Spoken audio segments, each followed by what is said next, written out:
ये घर में केहू बा हो, बाहर निकलो। का हो, का कहता रहो, बोलो। चाचा हम आवास लिखो तनी, जकर जकर नइखे मिलल ओकर। चाचा तहार आवास मिलल बा? कहाँ आवास मिलल बा साहब, नइखी देखत कटरैन गेड़ के रहत तनी जा। तू ईटा तो गिरवाइले ही बाड़ो। साहेब ईटा हमरा पटीदार सन के हो, ओकनी के द्वार पर जाए के रास्ता नहीं खे, ओइसे ही गिरा देले बाड़ सन। अच्छा ठीक बा, कितना लइका बाड़ सन तहार? 7-8 गो लइका बाड़ सन साहब, ओकनी के तो खियाव जिया में ही हाल भइल बा। काहे ना 2-3 गो औरी लइका पैदा कर ले तरह। जा आधार कार्ड लेके बा। ठीक बा साहब, बैठी लिया आओ तनी। और अभी तो रुको, क्लाइमैक्स अभी बाकी। द्वार पाइल बार आवास लिखे, ईटवा देख लो सन। हम झूठ बोलनी हो कि पटीदार के ईटा गिरल बा, तो चलो खाली कह दियो ईटवा हमार हो, ना तो आवास ना मिली हमार। ठीक बा, चलो हम आओ तनी। तो बड़ी टाइम लगा दला, तू आधार कार्ड लिया हमें।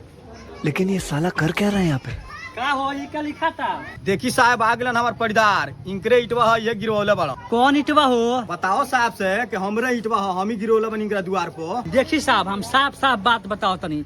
ईटा हमार ना हो, ईटा इनकर हो। आ जाके हमसे कहलन कि झूठ बोल दियो कि ईटा हमार हो। अब तारा कबो जीवन में आवास ना मिली।